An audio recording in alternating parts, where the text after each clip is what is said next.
So, welcome back to Third Age Reforged and to another battle replay, and today we make a return to, in some ways actually, a rather similar settlement to the Umbar battle that we saw previous to this one, and that is MIRLOND, another cityscape map that is bisected by a river. Looks rather imposing from this angle, doesn't it? And traditionally, we've seen both of these maps that we've shown in the last two replays quite a few times, but MIRLOND has never been my favourite, more often than not because it tends to work out in rather similar ways. The defenders will always set themselves up in a specific area, and very often it turns into the attackers slowly but surely wearing the defenders down because they don't really try to change up the defence enough, and in the end the numbers of the attackers do tend to tell. Especially in a situation like this, it is going to be 3 evil attackers, and I believe, or 5 evil attackers, and I believe 3 good aligned defenders. Indeed, it's going to be 3 kingdoms of men, I believe, that are on the defence. Yes, and 3 rather similar kingdoms of men in terms of a lot of their focuses. But we shall start off with the attackers, I think. The forces of evil today, 5 evil armies on the attack is always a rather difficult thing to overcome. And we shall start off over here with Harad, played by Malleus. Harad, a rather interesting faction, of course. Their job is going to be going around the outer edge of the settlement and attacking from the northern openings, although more often than not actually that doesn't really make too much of a difference because the defenders will tend to retreat beyond that point right from the start anyway, but we shall see. Malleus has got some Haradrim spearmen, more disposable units, which in a battle like this is going to be a very useful thing, especially when you're the army of 5, because you can overwhelm the attackers, or the defenders I should say, over a certain period of time. And having more numerous units like this, obviously they're very low quality, but just having those numbers is going to be very useful for you. Lower end archers in the south front archers, not the lowest tier of archers that Harad can bring, but still it's all going to be all about numbers for the attacking archers on this occasion, because whilst some of the factions on the attack do potentially have a decent ranged core, generally speaking, the defenders are always going to have the edge in terms of the ability to position their skirmishes, so the southern archers are just going to be there to trade fire with the enemy. However, having said that, the Hashari Stalkers, the Harad Rangers, it's going to be a rather interesting decision for Malleus as to when to commit them. If he saves them till late on in the battle, they could be the sort of thing which makes life really difficult for the defenders, but we shall see. Then we have the standard Hashari, the assassin class units. They've got throwing projectile, and then in melee they're pretty damaging and they have that high melee defense, but they are very lightly armoured, as quite a lot of the Haradrim roster are, so archers are a potential problem for them if they're committed at the wrong time. Demons of the Desert, another really strong unit. I wouldn't put them in the same category as stuff like the Iron Watch of Miramir or the Witches of Angmar in terms of the outright destruction that they can cause and ease of use. The Demons of the Desert are simultaneously not as destructive as those units and also more difficult to use. Having said that, they're still capable of laying down an incredible amount of punishment to dense blobs of particularly heavy infantry. Serpent's Fangs are pretty much the opposite here, in the fact that they are a much more defensive unit. By Harad standards, they're very heavily armoured, not the most damaging at range. They have quite a lot of ammunition. Those poison arrows also do help on occasion, but we shall see how useful they are on this particular map. Trollmen is very rare that you see Harad go without their Trollmen. They're such a useful unit. Multiple HP, armour piercing, all that good stuff. And especially with the 3 defensive armies today, to varying extents reliant on armour, Harad's attack in melee could be all important. Dismounted Serpent Guard with the upgrades and Muhad Beast Hunters as well. The Serpent Guard offering a little bit more guile in melee perhaps than the Trollmen are, a bit more of a blunt instrument. But they are still kind of fragile in their own way, given that Harad's focuses are not around their armour. The Javelins as well will be helpful. Muhad Beast Tamers for a phalanx. We also have the mighty Champions of Nefrat as well, the big brothers to the standard Trollmen. Bodyguard tier unit, one of the most frightening units of armor-piercing bodyguard infantry in the game. There's also some Muhad Warriors here, which are a seldom seen unit really, because most Harad players will go for other units at this price point. They are a very numerous unit of infantry, so it should be interesting to see how they perform here. Then, moving on, we have a slightly more quality-centric, or I wouldn't say that actually, I'd say a more balanced focused army in Isengard. Certainly they're more focused around their armour than the Haradrim. Uruk-hai Pikemen, again the heart and soul of most Isengard units. I should say the Unknown Soldier is playing as them. If they get committed too early, skirmishes will probably be a problem for them, but if they're saved until later on, pikes can make all the difference. As we nearly saw in the last battle, the hobbits nearly dug themselves out of a hole based on their Proudfoot protectors. We'll see if the attackers have learnt those lessons. Uruk-hai crossbows, really good with that long-range punch that crossbows offer. Uruk-hai infantry offer a good blend of being good quality in melee with their melee defense and their attack, but also combining that with pretty good armor values for the cost. A really good line infantry unit. They can outperform most of the Western Kingdoms of Men's standard line infantry units, to be honest with you. It takes something a little bit more special from them if they want to overcome the Uruk-hai infantry, but they're not in that top tier of line infantry, certainly, when you compare them to stuff like the dwarves and some of the upper end human units as well, and obviously the elves.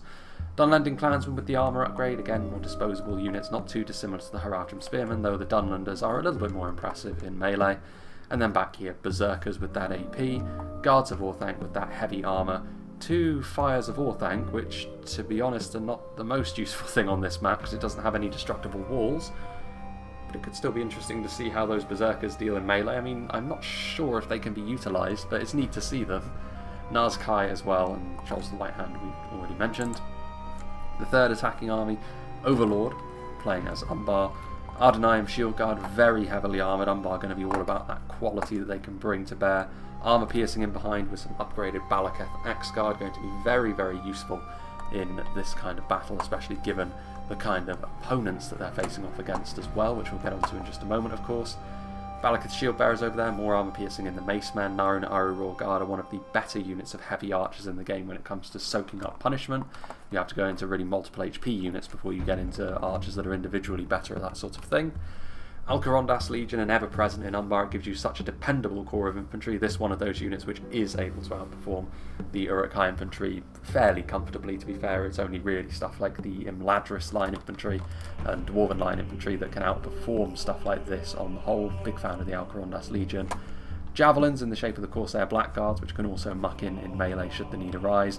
2 units of Balaketh Marksmen, which are fantastic in a skirmish fight, which in a map like this can be really useful for the attackers if they want to take the longer approach. Although 32k frames is actually not as long as we have seen on MIRLOND, so it might be a little bit more proactiveness being practiced by both sides. Harbingers of Castamere as well as the bodyguard unit, another very fine unit of heavy swordsmen. I prefer the Champions of Nafarat, to be honest. You see them perform better generally, but the Harbingers are a very good unit as well. Then we have Blue Ranger, the player who sent me this battle replay, so big thank you to him, playing as the Witch Realm of Angmar. Warg skirmishes to offer a little bit of mobility. The Javelins will also be useful if they don't need to use their mobility. They can just be used as a standard Javelin unit within the settlement. Some Orc Fellas for some armour. Obviously they're very fragile, but they are capable of dishing out a bit of damage before they inevitably fall by the wayside. Plenty of them, in fact. Tons of these Axemen. I'm interested to see how he uses them, because if he commits them too early, they could end up getting shredded by defensive skirmishes. Gundabad Guard, very much the opposite. Generally speaking, Angmar are very good at soaking up range punishment, which is why this army is actually something of an outlier. Gundabad Guard with good armour and good shields, obviously stolen from the dwarves. Barrow Wights, of course, with their ability to soak up damage like a sponge because of all their hit points, but they're quite slow, and their ability to deal damage is also equally as slow, really. Angmar Halberds, another one of Angmar's fragile units, but again another one that offers armour piercing at a cut price cost. Gundabad Guard back here, and we also have some Witch Realm Scourge Raiders for a bit of support. Witch Realm Blackguard as well. This is a very strange army composition in many ways. Trolls of Gundabad back there, so a very unorthodox Angmar army, very atypical, and might not be what the defenders expected. But I think if I were a defender and I saw that Angmar build coming towards me and I was able to dig in against it, I wouldn't be too worried. But then again, it is a 5v3, so you're still going to have to deal with all the numbers coming your way, especially when the Misty Mountains are on the field, played by Tintin. We saw him play as Angmar in the last battle, of course. Heavy Goblin Infantry, a few units of them, again going perhaps a little bit more numbers focused, but that's not surprising from the Misty Mountains at all. A couple of units of Mountain Uruk for a bit more quality. 2 units of Cave Trolls to batter through dense defensive lines should the need arise. Heavy Goblin Halberds, very much in the same vein as the Angmar Halberds that we saw in the previous army. Drake Broodlings can be used in much the same way as the Cave Trolls, a very weird kind of unit. I'll be interested to see if they can be used to brutal effectiveness, as they can be, or utterly useless, as they also can be. A very strange unit to see in action. The defenders will be able to dig in against them though, so really they shouldn't be all that useful if the defenders are organised. A couple of units of Black Uruks, got some heavy goblin crossbows back here, and finally the Blackback Berserkers. The general means these guys cannot hide, so it will be obvious where they are at all times, but still very dangerous in melee indeed. Now moving on to the defenders, starting off with Cardolan. Cardolan, of course, with potential morale issues against some of the fear-causing units that the Forces of Evil will have today. This one played by Medexa, got some Wardens of Tien Gorthad, nice centre to your line. Minhiriath archers, plenty of Greenway garrison footmen as well. Cardolan can field pikes in pretty high numbers. You don't see them do quite so much as Arthedain do, but the same principle most certainly applies. We have some Minotaur Roman gatekeepers in there, the Dunedain captains with the armour upgrade, which I really like in Cardolan's colours, and they should be pretty good against a lot of the basic units they're going to be facing off against today. Surrounded by Minhiriath units including sharpshooters. Cardolan with their crossbows, of course, could be really, really good in this sort of situation we saw in the last battle replay. Of course, again, the Hobbit crossbows used to good effectiveness. Not going to be in the same numbers in this battle because Cardolan will be the only ones that can field them in great numbers, but still. We also have some, actually do have a unit of cavalry, the Royal Courthouse, the Rondor. Really interested to see how they get used actually. If they are saved till later on, they could be exactly the sort of thing that Cardolan used to break out from the settlement, riding out and meeting the enemy, so to speak. And the rest is going to be Minhiriath spears, men at arms. There are some Tharbad warhammers in there as well, which will be able to crack through the heavier units that the attackers have to offer. The central defending army today is going to be the only one that has any sort of elven influence, but Dorwinion, played by Diego Rio Ramos here, still have that dependable armoured core of Elvelyn. The Elvelyn Vinegard here, of course, with their armour. Their armour, I believe, is a little bit better than the Minhiriath units at their base, which you would expect given Dorwinion's riches. We've got some Morroquendi bows over here, which with their poison arrows could be really useful if they can be marshalled effectively throughout the battle. Morroquendi pikes will be really useful for holding the line if they can be backed up appropriately by the human Elvelyn that they have trained and that are around them. Several units of those actually. We've got some Elvelyn marksmen, which will be good at trading blows with the enemy at range, which they will need to do, I think, here, the attackers. They will need to pick and choose when they use their ammunition from their ranged units wisely. I think that could be the overall deciding factor in this fight, knowing how MIRLOND usually goes. We've got some Morroquendi Glade Masters here who are a really scary unit, very similar to the Palace Guard from Mirkwood, and they are ever the fan favourites. And finally, the Elvelyn Hammerguard, one of, in my opinion, one of the best looking units of infantry there is in the game. The pinnacle of human warriors that Dorwinion have as well. Nice armour piercing unit with the shields and hammers. And the final army on the field today is going to be Dale, played by Pedro, who I've often been critical of Pedro in the past, I think, but in the last battle I think he actually did rather well as the hobbits on the defence, so hopefully that continues today. Dale certainly have all the tools that they need at their disposal to be good on the defence. Dalian spearmen will be good for holding the line, as will the dismounted Earls of Dale, albeit they'll be capable of kicking out a little bit more damage against enemy infantry, and especially against the lower tier of units they'll be facing off against. Not too dissimilar in terms of quality actually to the Alcarondas Legion. Ordinarily though, they can't be fielded in the same great numbers that Umbar can field their heavier infantry in, which is a big difference maker in practical terms usually, but as defenders Dale won't have to deal with that sort of thing today. Swordmasters of Esgaroth with the armour upgrade, so they too will be able to cleave their way through more lightly armoured foes with reckless abandon. Blackshot Dragon Slayers, those armour piercing arrows could be really, really good, again if they are used at the right time. You can be a little bit more blasé with the Dalian Royal Guard, a little bit more of a general use archer, but both of them are also good in melee, of course. And then finally, 3 units of Barding Herd here at the back, a really good unit of heavy halberds that can be useful for holding the line, and that armour piercing is not half bad either. I would imagine there's some Keldwyn River Patrol around here as well. Dale do have a few units that can hide. Athala Rangers, I'd be very surprised not to see them, to be honest. There could also have been Dunedain Rangers for Cardolan, of course. You'd have to be mad not to bring Rangers, at least in this build of the game. I imagine by the time this one comes out, we'll be staring down the barrel of the next patch, and Rangers will be a very different beast in that one, I think. Regardless, the attacking army is a little bit further away from the defenders here. The defenders will also want to get themselves dug into a position, so I will make a cut, and we shall rejoin when the battle is beginning. So while the first volleys have not actually yet been loosed, I am going to rejoin here because it won't be too much longer now. Indeed, these Snaga skirmishes from Tintin may be the ones to open proceedings up, but this is going to be a far more interesting siege of MIRLOND than we've seen in the past, because the defenders are actually going to try and meet the attackers down here in the streets and pin them in on the lower ground, which I think is actually a rather interesting move to make, because it means that your skirmishers are going to have better shots, and if they time it right here, the defenders could really make this work for themselves. However, the first blood is going to be shed by the attackers as the Snaga skirmishers are going to open up and do some not insignificant damage to this nice front line that Pedro has set up of Dalian spearmen. and barding herd, effective when it comes to holding a line in melee, but they are going to be, I mean, this is all free damage really for these Snaga skirmishes, so it's good to see that Pedro does have a unit of Dalian cavalry. This is one of the things that you can do when you have a unit of cavalry on the defence, if the attackers bring forward a unit of skirmishers like this and don't defend them adequately, because this unit of Dalian cavalry is now going to start carving their way through these hapless Snaga skirmishers in melee. Basic cavalry like this, as I've said a few times now, hopefully in the upcoming patch will be a little bit more effective, but in this situation against a unit that's so weak in melee, this is exactly where the Dalian cavalry can pay dividends, and this is all going to be easy damage for the riders of Dale. There was a unit up here indeed, the Dalian Royal Guard in position, firing down on the main body of the Misty Mountains army, and this is all going to be good damage. They do have the black trails, but I don't believe they're armour-piercing archers. I believe that's more of a bug than anything else, or an unintentional addition.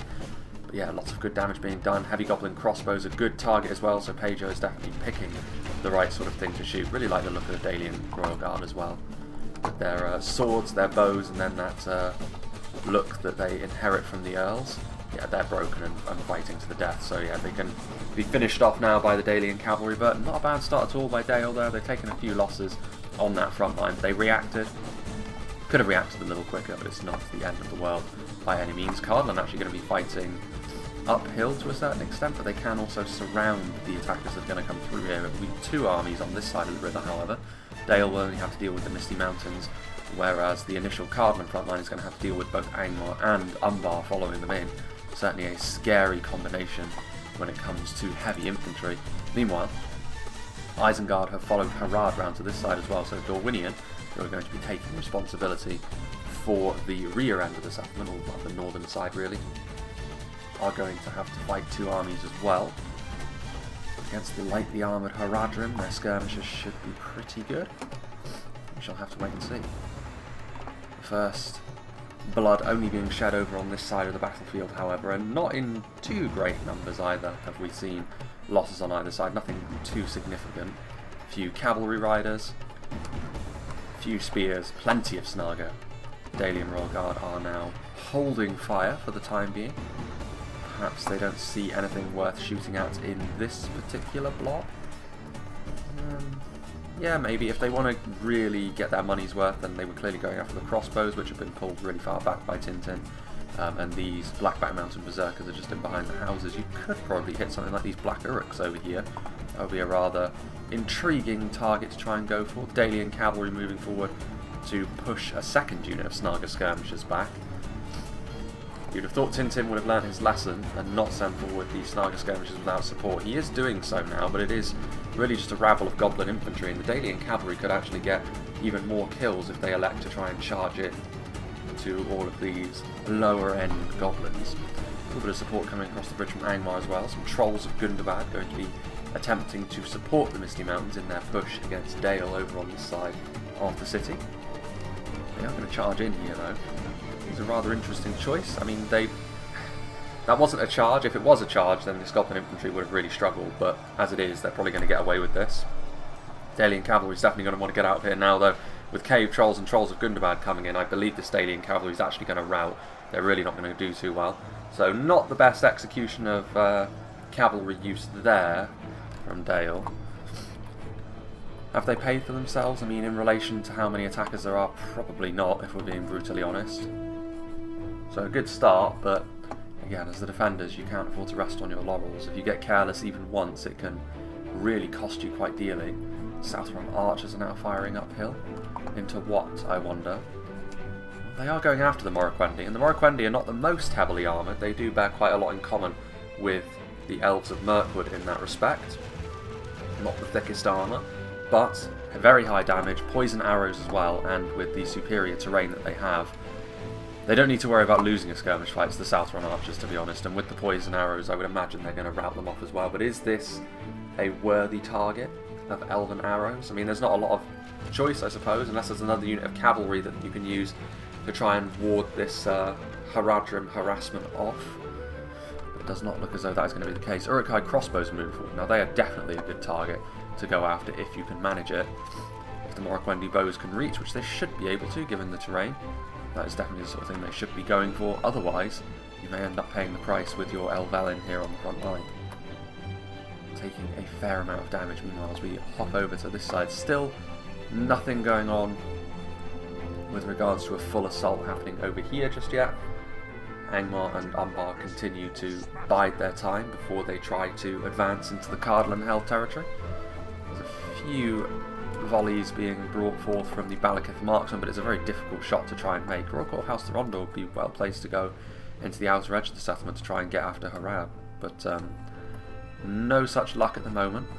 These Minhiriath archers are in a really good position as well to shoot into the backs of enemy attackers, and with the high proportion of Orc Fellers and Angmar halberds, it could be a bountiful harvest for them indeed. Meanwhile, this is a very large scale assault which is happening over here now. Blackshot Dragon Slayers firing into this very aggressive move now from Tintin. A ton of Misty Mountains pressure coming forth now, but Earls of Dale being moved forward, also the mighty Dalian Paladins, who will really lay all these trolls low, even though the snow trolls are a little bit better than the already battered up cave trolls that we see there. The Keldon River Troll in here also. Dale will be feeling pretty decent about their chances of doing good damage initially, until any of the higher tier Misty Mountains units arrive, then they may need a little bit more on the front line, but the Earls of Dale will butcher their way through basic goblins and heavy goblins, exactly the sort of thing they'll be wanting to see. Snargan moving in, but it's always interesting to see, will the defenders panic in this sort of situation under this great level of pressure that the Misty Mountains are now bringing to the table. Blackshot Dragon Slayers firing away. What are they going after? Heavy Goblin crossbows, perhaps out of necessity? They've cut them down to size, certainly. The Dalian Cavalry have returned from routing. The Barding Herd need to get into a more organised formation to be really effective. Because if they do, then they will be excellent against the Misty Mountains. Halberd to halberd, they'll beat anything that the Misty Mountains have. They don't have the White Uruk Fearmongers on the field today, I don't believe, which that'd be an interesting fight, but the basic heavy goblins don't stand a chance. Now you can see the Dalian Royal Guard also firing away. And I believe we're going to be seeing a similar sort of movement over on the other side now. Indeed, you can see Angmar marching into place with their Gundabad Guard leading the way. Very wise. Cardolan, however, have got all of their skirmishes set up in a really nice position indeed, which is why I'm surprised MIRLOND hasn't worked out in this way in the past, because there's plenty of crossfires you can set up, and Cardolan definitely appear to be trying to take advantage of that. Medek's also getting a trebuchet into position, so this is going to be fairly ugly, I think, for Angmar, but needs must. You need to take some of the, ensure that Cardolan cannot reinforce their allies, and you need to advance into that area, and that will give potentially the Misty Mountains a chance to break up Dale. But perhaps more significantly, Dorwinion are going to have to deal with two armies on the back end, and they're going to have more than just one choke point to look after. So that could be where the difference gets made. But the attackers need to not drag their heels so much now. The Misty Mountains have moved in a very aggressive fashion, and that means that his allies need to do the same. And Harad and Isengard seem fairly reluctant to do so. A lot of their armies still in reserve, still very much stationary. And so far, I mean, Dorwinion has no reason to shoot into these Dunlending clansmen, so they're just going to sit there and wait, and they're also marshalling their strength over on this side as well. So Dorwinion just keeping their shape, biding their time and waiting. Angmar, though, they are getting into place now. Greenway Garrison Footmen and Minhiriath Spearmen, a very workmanlike front line. It will do just fine in this sort of situation, but they will need a bit of support from their archers to be really efficient in this sort of situation. Angmar halberds moving in, which are Blackguard also being moved in quite aggressively by Angmar as well. I don't know if they slipped under the radar, because you would imagine if they were noticed, the crossbows would immediately be shooting at them. And Minhiriath Spearmen are not going to be up to the same level as the Witch King's finest. But yeah, there we are, look, crossbow bolts coming in, turning them into pincushions, and that's going to be bad news for the Blackguard. Plenty of halberds and orc fellas moving in as well. Balakith marksmen going to try and do their thing. This is a lot of pressure coming in. Umbar adding to that with some higher tier heavy infantry as well. So not bad at all, but again, this is going to be a really lethal crossfire. Dunedain Rangers coming in as well, so I'd imagine Cardolan are going to do really quite nicely out of this fight over here. Meanwhile, Dale's front line has held on very, very nicely. Alcarondas Legion also over on this side of the battlefield as well, so Umbar trying to support both the Angmar and Misty Mountains pushes, but again, the armour piercing of the Barding Herd will come in handy here, but they are out of formation, so this could be a good opportunity for the Umbar heavy infantry to really help the Misty Mountains, but there's not much of the Misty Mountains attack left, to be honest. And this is where their lower morale is really going to start to hurt them in a situation where they're being put under this much pressure. Routing is very much going to be a significant concern that they're going to have. Elsewhere, Snaga skirmishes continuing to fire Black Uruks. So plenty of aggression being shown here. There's Keldon River Patrol back here. The Dale have much left in reserve. Dragon Slayers. Trolls are moving in. Going to try and put Cardolan under a lot of pressure. There's Mercenary Guildsmen here though, which with their maces they are of course AP. Do a bit of extra damage, but the Trebuchet is there.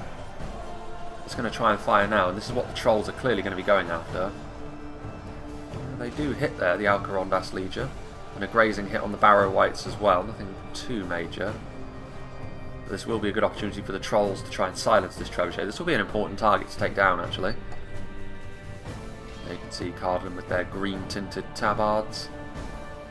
But yeah, to try and bring down this this Trebuchet will be an important thing, because otherwise the blobs are going to constantly be under pressure. For the time being, it's crossbows and rangers achieving that, and you can see there the crossbows really butchering their way through this unit of Balaketh marksmen. Barrow White's heading toward the front line. And so far, Cardolan shaken up a little bit. The fear-causing effect some of these Angmar units have, worrying them a little bit perhaps. The Dunedain Rangers firing a few volleys, and they will have already done a good amount of damage there. Of course, they're Blackguards.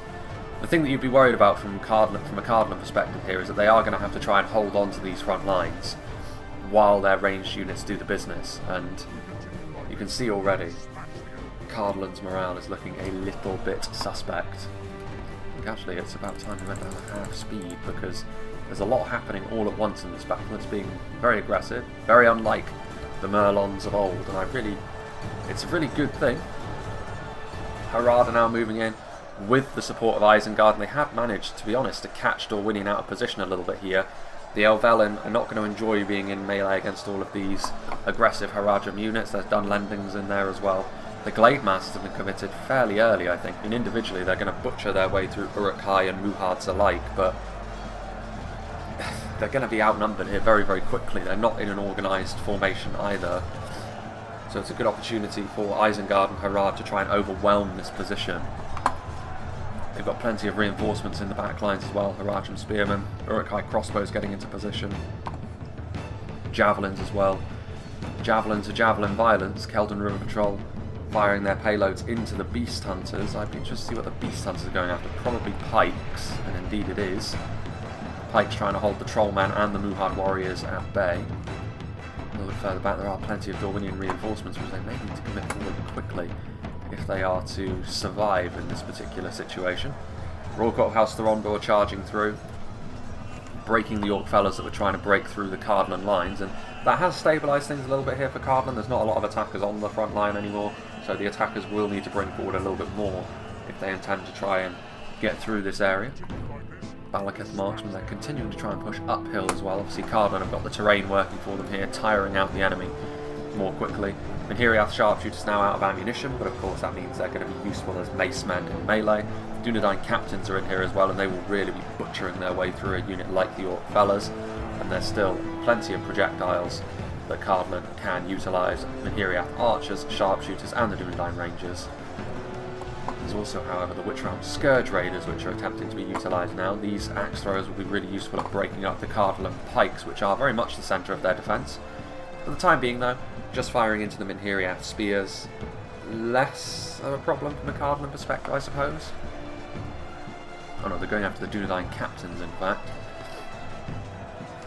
Those hit points being shaved off as the spears continue to try and bring this troll down. Another volley from the throwing axes coming in there. A few of the captains will be falling as a result. Over on this side of the field, they'll continue to fight. It's been a very bloody fight over here. We'll go back up to 1 speed now. The Alcarondas Legion fighting alongside the goblins. Keldon River Patrol are wavering. Don't know if they still have any ammunition. I mean, they're very poor in melee, so... but every little helps at this point. Dalian Paladins are back there as well. Yeah, in come the Keldon River Patrol. They're going to try and surround the Alcarondas Legion. I don't know if this is going to be enough to make a difference, but Dale depleted. The Orcs and Misty Mountains still have units that they can commit forward. Dale do as well. 2 Blackshot Dragon Slayers is an interesting commitment of resources. Dale do still have some Earls, some Royal Guard. They have enough to maybe mount one more significant defence over here, Dale, and they need to hope that will be enough to bring the Misty Mountains to heel. You're going to try and retreat from this fight by the looks of things. The Earls taking on the Alcarondas Legion, two higher end heavy infantry units, heavy line infantry units. Alcarondas Legion pushing forward once again, Umbar trying to provide that more heavily armoured quality that the attackers are going to need to finally break the back of this defence over here in the southern push. Balakathakskar trying to get up and around the defence as well. Not going to work right away because there are a few pikemen blocking the way, but they should be able to push their way through here in short order. Of course, their blackguards and marksmen continuing to do their thing. Minhiriath archers on the high ground, firing down. Not the most damaging, but decently armoured, and over time they should be sufficient to start worrying the attackers. Minotaur Romen Gatekeepers, another strong unit. Cardolan will be fairly pleased actually with how this has gone so far. They've definitely done some heavy damage to Angmar and Umbar. Will that be enough in the long run to allow the defenders to win this fight though? I'm not entirely sure. Orc fellas, Angmar halberds as well. Tharbad Warhammer is going to be effective against quite a lot of the Angmar and Umbar units, Umbar especially with the heavier look to their army today. Yeah, plenty of quality, and there's going to need to be a little bit more given on the front line, more sharpshooters out of ammunition being added to the front line. Those maces are going to be going to work. I have to say, the area I was most worried about based on the shape of the engagement though was this one for the defenders. Dorwinion, there is the potential for them to be utterly overwhelmed here by Harad and Isengard unless they can sort out their organisation. Orikwendi Glade Masters, however, are still fighting hard, and this is where the attackers over here could be missing a bit of a trick. They're not being as aggressive as they could have been, given the rather scattered and fractured nature of the defence over here. I think Harad are definitely pulling their weight on this front line. You can see a fair few of their units, but Isengard may be holding a little bit too much in reserve. Now the Trolls are coming forward, a good opportunity to push through and get into the rear lines. But other than that, there's only really some Uruk-hai infantry here as well. Nandor Glade Guard, good unit when it comes to their attacking values, but fairly fragile in the long run. Pikes moving in, potential to start pushing in the side of these Uruk-hai and Dunlanders. Are they going to do that? Orikwendi Bowmen continuing to fire away. And these poison arrows could be really, really good, but they're going to need to start gaining the upper hand in the melee fight before we're likely to see much in the way of significant routing. Now over here, Dale have actually reorganised their front line, which is good to see, preventing the further advance of the very depleted Alcarondas Legion, but also the heavy goblin infantry. This should be enough for the time being from Dale, unless the attackers commit forward a little bit more. And they should be able to hold on to this front line without too many issues. Oh, excuse me, hay fever still rampant in this area. The Misty Mountains should be coming forward a bit more. They definitely have enough. And now that the attack has begun, the ball has started rolling. We need to continue. Some Blackshot Dragon Slayers over here now. Interestingly enough, some rotting meat and a regular projectile being shot into the Umbar infantry, which was able to push through that slightly depleted Cardolan defence. But now a combination of Warns of Tir Gorthad and Blackshot Dragon Slayers are going to be preventing further territory from being gained by the Black Numenorians.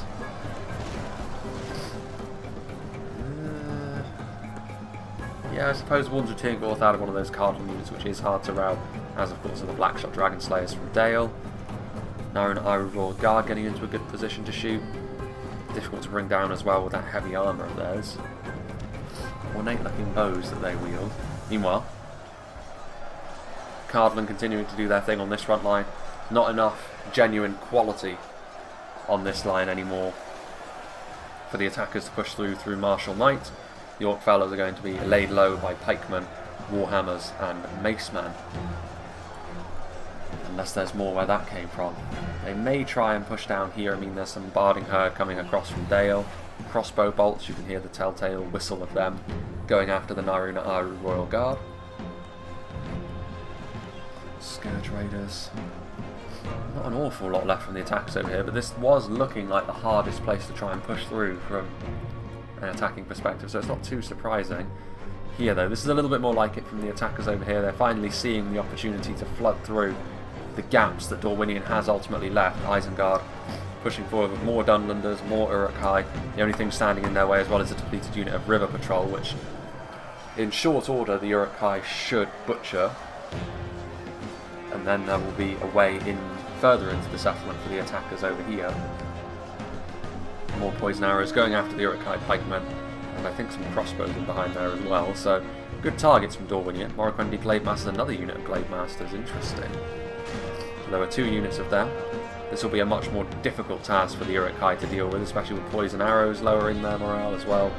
Morroquendi bows out of ammunition, very depleted Morroquendi bows, but still every little helps on the front line.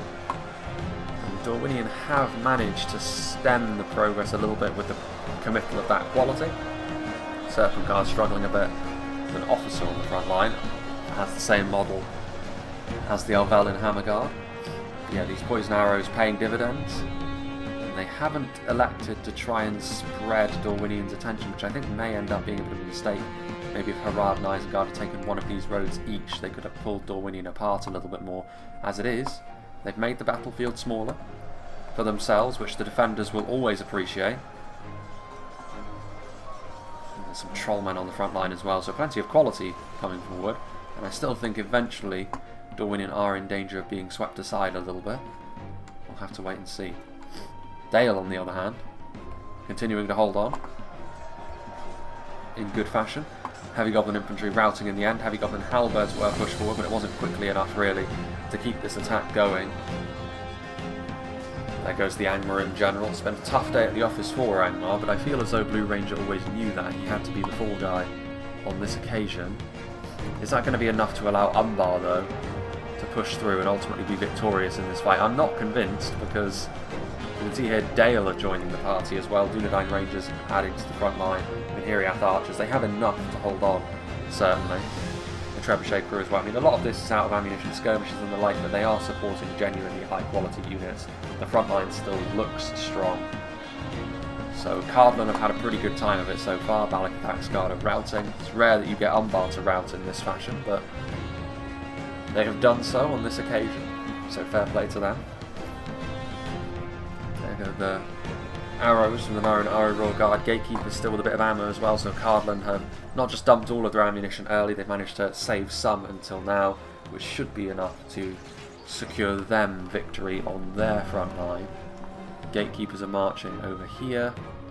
There's a lot of Swordmasters of Escaroth over there. Hearthguard of Amon Sul in reserve, just in case Dorwinion do falter. Hammerguard over there, but you can see a bit of an aggressive move here. The Trollmen of Harad have managed to get into the backfield to silence these Morroquendi bows. Now caught between the bowmen and the Elvalin marksmen. I mean, the Trollmen are a serious unit. Depleted though they may be, they're still going to take their pound of flesh off of these units, most certainly. More poison arrows though as well. And this is why I'm not sure why MIRLOND has been played in the same manner so many times in the past, because this defence has been arguably more effective than the usual fare that we see in the 2 narrow choke points, where the defenders have nowhere to go, essentially. And the attackers are able to just wear them down. Fire of Orthanc moving forward. Uruk-hai crossbows. Dismounted Serpent Guard as well. Plenty still in reserve. The Trolls of the White Hand retreated after being in melee, so they're bloodied up but not dead yet. Interesting to see. Guards of Orthanc as well, a very tanky unit of spears, but they're going to need more on the front line now, the attackers. They can't afford to ease off the throttle any. Otherwise their fate may very well be sealed, and the defenders could have a hard-earned victory here. I mean, we are into the final 10,000 frames. It has been a much more proactive siege of MIRLOND than we are perhaps used to. Another general falls by the wayside. But yeah, the attackers really don't have much left to give over here, and that's a problem for them, because it means that Cardolan, with what they have left, are now going to be able to reinforce their allies, and I feel as though that could ultimately end up being the attackers' downfall. They haven't been unified in their approach. Something we've seen several times in the past. When the attackers do go on to lose in a situation like this, it's often because all the players have got different ideas on how aggressive and how quickly they want to be an attack. But yeah, That's what I would say. Misty Mountains started off very aggressively and then very quickly after having their nose bloodied decided to really ease off at the same time as Angmar and Umbar were being aggressive, so not really unifying their approach over on this side, which has allowed Dale ultimately to reinforce Cardolan over here and really hammer home their victory. And then in the backfield over here, Harad and Isengard have also been dancing to their own beat. They may still end up being victorious over here, but if their allies have all been defeated elsewhere, I don't think that will be enough to give the attackers the win overall. What they need to do is hope that they can get some sort of breakthrough at some stage and start the domino effect of defensive lines falling. The Misty Mountains will perhaps be hoping they can do the same thing.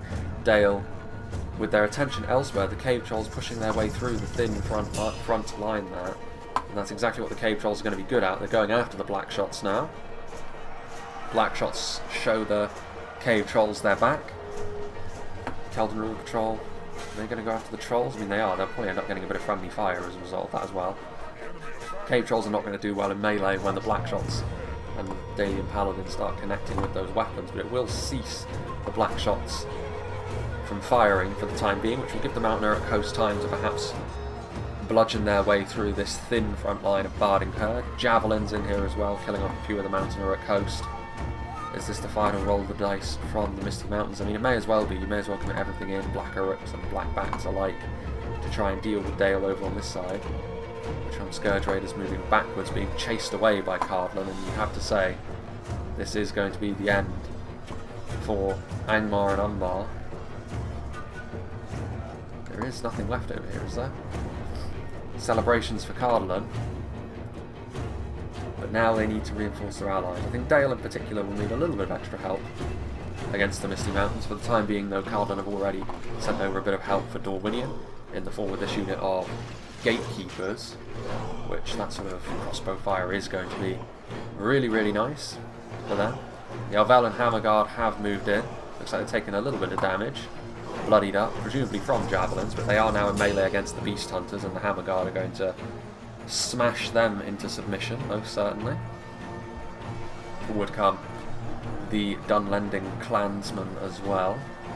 Snaga skirmishes and Uruk-hai crossbowmen menacing the front line. Hearthguard of Amon Sul, so Cardolan way ahead of the game, getting some support on the front line for Dorwinion here. Not the fastest at killing things, but good at holding a line. But you can see here, Dorwinion still getting some good shots in with their depleted... there goes the Cardolan general. That might prove to be a bit of an issue. Depleted ranks, but Dale also moving in. They have the Sword Masters of Askaroth in reserve. They are now getting onto the front line. So just in time before this front line was actually completely swept asunder.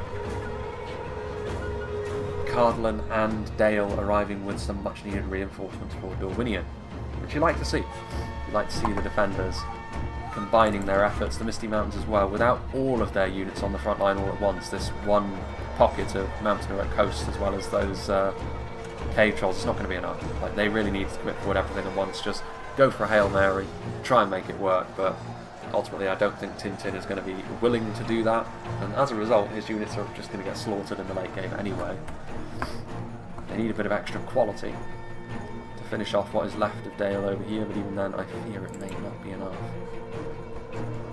It's still going to come down to whether or not Harad and Isengard have the strength left to try and make something happen. I mean, the Swordmasters of Askaroth are all well and good, but they are being tasked with going toe-to-toe with Uruk-hai Berserkers. Not the sort of thing which you're going to enjoy doing, certainly. With those wicked hooked swords that the Berserkers have, although maybe a war pick would be a better descriptor of that. Champions of Nafarat moving forward with the Fire of All Thank there. Minhiriath Archers.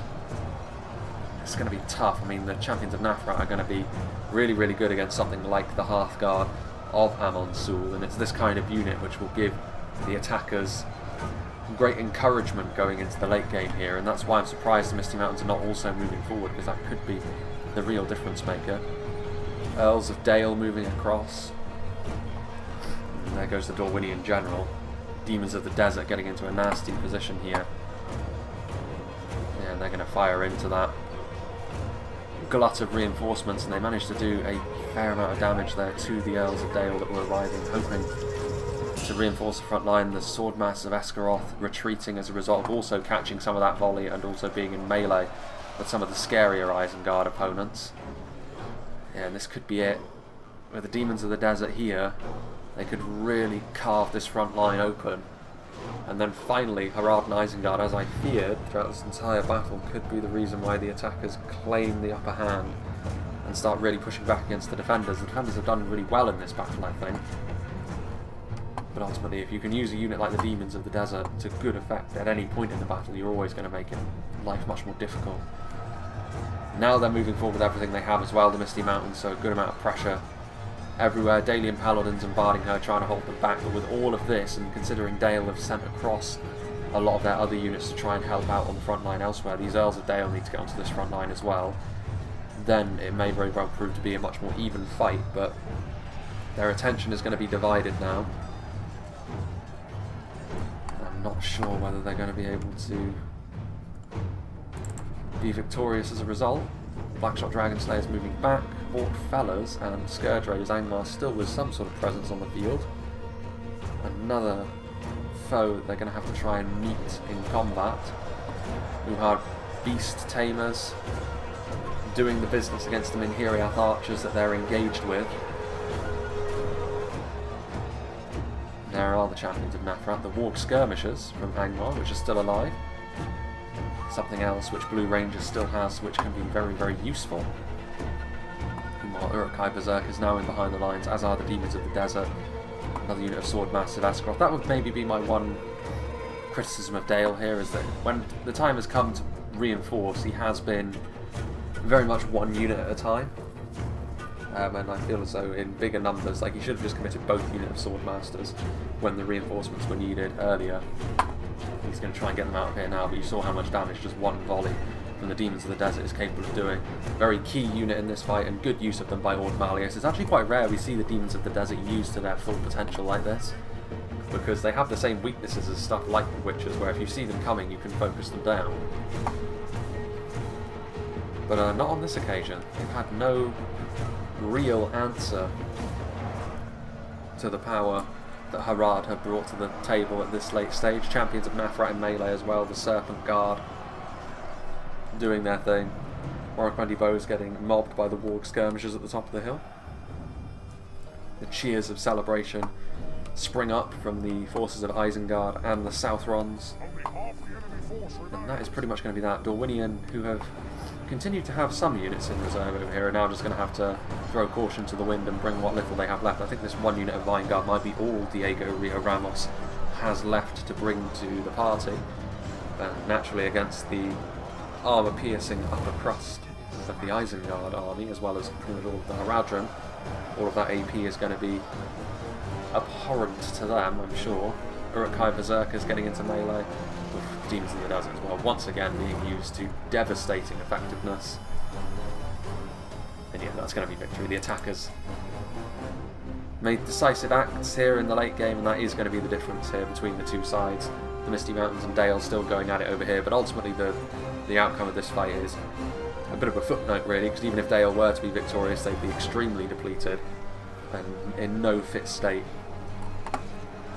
to face the army that will be opposing them. Elvelyn Marksmen bringing down those Orc fellas across the way.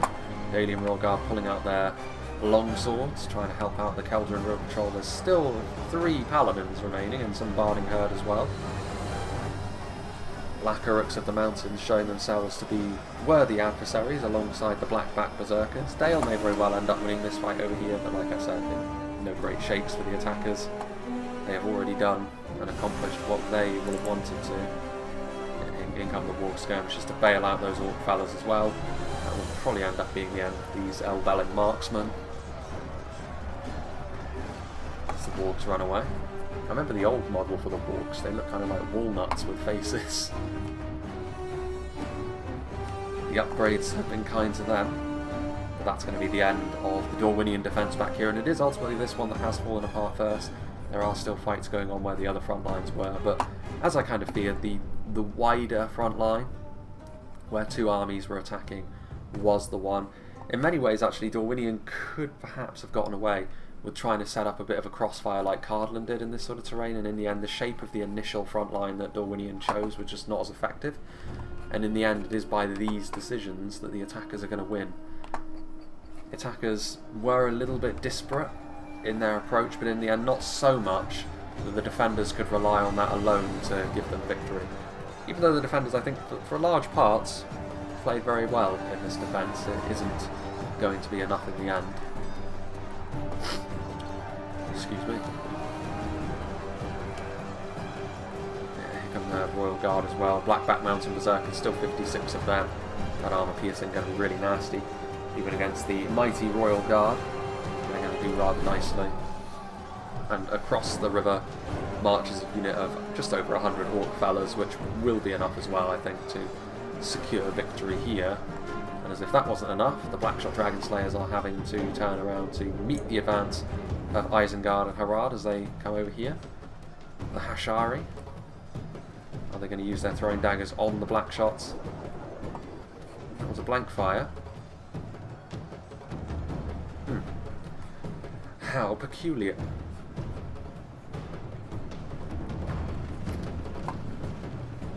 Moving in. Elves of Dale. I mean, the Hashari with their high melee defense have still got that bug, of course, where one of their swords is floating around on the ground, and occasionally it floats around them as well. Something else which hopefully the upcoming patch will remedy. Elves continuing to fight the Royal Guard. There is the Dalian General, still alive, fighting hard, trying to bring down as many of these Orc fellas as he can before he is inevitably killed. It has been a good fight for once. MIRLOND has not disappointed me. This has been probably the best siege of MIRLOND I've ever shown. If only because it's worked out entirely differently to every other time we've seen it. In come some Berserkers and some Guards of Orthanc. And this surely now will be the end. Yeah, Champions of Neferat coming in too. Let's have a look here. Yeah. 7% looks about right. When the attackers did start to gain the momentum in this fight, it really did start going their way quite heavily. And they've done well. When the time came to be aggressive, they were. Harad and Isengard. Angmar and Umbar very much the fall guys on this occasion. To a lesser extent the Misty Mountains as well, but they were only a single army in their fight, so they couldn't rely on anyone helping them, at least not in any great numbers. Angmar and Umbar did to more limited extent, but it is what it is. In come the Wargs, and that's going to be the end. The Royal Guard will take some killing. Where is that general? Is this him over here? It's hard to tell. He's in and amongst the Wargs. I would assume that is him. I can't see him anywhere else. Yeah, and that is going to be that. A very different look at MIRLOND. And a good battle as well. They captured him. A fate worse than death. And there we go. A satisfying battle, to say the least. And there we go. We actually get to see the end splash screen on this one as well, which is good. So yeah, big thank you to Blue Ranger for sending this one in. It's nice to have a different look at MIRLOND. I was a little bit concerned when I opened up the battle that this would be very much the same sort of thing that I've seen in the past from MIRLOND, but I'm happy to see that that was not in fact the case. And a big thank you to all of the other players that were part of this battle as well. No one played badly. Everyone had their good moments in this fight, I think. And yeah, all good. So let's see what did the damage for the Angmar army, which, I mean, Umbar even more so than Angmar actually ended up being the fall guys on this occasion, but Angmar as well were very much cannon fodder more than anything else, but it's a role that someone at least has to play for the attackers. And 87 kills from Orc fellas was the best they were able to muster, only 7 on one unit of Orc fellas, but of course, again, Witchround Blackguard with only 7 casualties inflicted, but that comes about more from the fact they were committed so early when Cardolan still had all of their crossbow bolts, and unsurprisingly, Medexa unleashed the full fury of Cardolan's crossbows onto a unit as deadly as the Blackguard. But again, it's a messy role, but someone has to play it, and on this occasion that was Umbar and Angmar. The other attackers, while it took them a little longer, were able to take good advantage of that, especially in the northern edge of the map against Dorwinion. So yeah, a good siege of Mirlond to say the least. Now, as for what's going to be happening moving forward, this is probably going to be one of the last videos that I record before I go back on call again for 3 weeks. And as I mentioned at the end of the last video, I am running out of replays that I can actually do. I think I've got 2 more from Reforged that I would consider doing. And that will probably be the last 2 that I record before I go on call. That will make it so that for the next 3 weeks I won't need to do anything, and by the time I come back I can start recording and the normal schedule can continue as it has done. But the plan, like I said, was to record in bulk when I have a little bit of time off, which I'm probably going to have toward the end of July. I can only record in bulk though if I've actually got replays that I can record with. Otherwise, I'm just going to have to record what I have, and then that will be it. And potentially, like I said, if I don't have the material to work with, I'm going to have to go down to just 1 video a week potentially, which I don't want to do. I don't need to do that either with regards to the amount of time I can put into this. But I cannot source my own replays essentially because there simply isn't time. Like, this is the limit of what I'm capable of to keep the channel going in this fashion. So yeah, that is the situation. If you do have replays, do feel free to send them to me, because I am running low for once, and while that's not too much of a problem for the next month or so, after that it may start to become a little bit more problematic. But we shall see. I know that part of the reason for the lower density of replays I'm being sent now is probably the fact that the testing process for the next patch is well and truly underway. And so a lot of the players that would normally be playing on regular games are playing in the test build. If that's true and people want me to show off stuff from the test build, I can do that potentially, but that's obviously something that I would need to speak to people like Kuro about and that sort of thing. Obviously Silmarillion as well will probably be making a few appearances over the coming weeks as well. I can source my own replays from Silmarillion a little bit more easily, but again, that will just be here and there.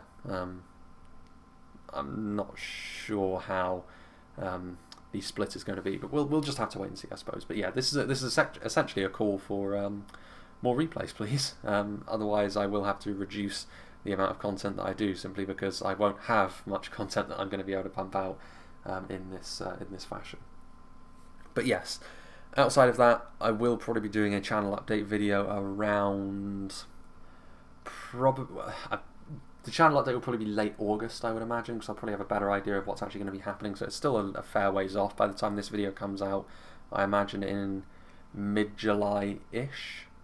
There'll still be over a month before I'll be doing another channel update, which I intend to do via a live stream again, because it's a little bit better, it's a little bit more interactive, and you can get more of a conversation going rather than just me talking at a microphone and sort of saying what I think is going to be happening. But yeah, there's a few things I can talk about which have which I didn't have the information of in the last channel update.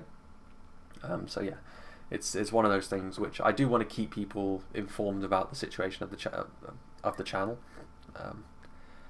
because again, being in full-time employment in the manner that I am, being away for 3 weeks at a time, it is pretty much the most difficult thing, the most difficult form of employment I suppose I could have taken to maintain a channel like this. But yeah, I mean, there's no real changing that. Like I said, this position that I'm in at the moment is kind of temporary, in the sense that the longest I will be there will be up to August to September 2022. That's the upper limit on when I'm going to be there. The lower limit is March 2022, before I move on to something else. So while it is very difficult for me for the time being, I do intend for my channel to still be going by either of those 2 timestamps. So while it's difficult for the moment, as long as I can keep things going in this fashion, just keep the channel ticking over for now. When I do move on to something else which is a little bit less restrictive, I suppose, with regards to my own schedule, I can then start to be a little bit more proactive with the channel, rather than just essentially treading water and keeping things going in the manner that they are at the moment. I'll be able to look into re-expanding the channel potentially to 3 videos a week again, and maybe doing a few other forms of content. Rise of Mordor is definitely something I want to do, which will be happening before I move on as well. When I get my new PC is essentially when I'll start doing Rise of Mordor, and also a few other things potentially as well, like Bannerlord mods, like I've mentioned in the past. Like, these are the sorts of things which I cannot do at the moment because I simply don't have the time or the energy to be able to expand from doing what I do at the moment, and You know, this is essentially the baseline of my channel. I can't compromise that in any way because it's what my channel's all about. But I do want to expand into other things. It's just a matter of having the time to do so.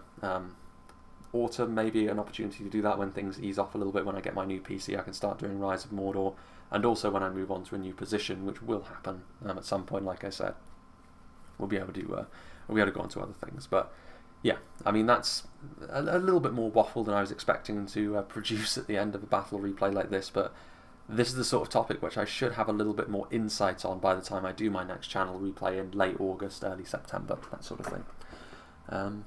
But yeah. Back to the battle itself. Big thank you to Blue Ranger for sending this battle in. Big thank you to all the players once again. I hope you enjoyed this, and I hope you will join me for whatever is next.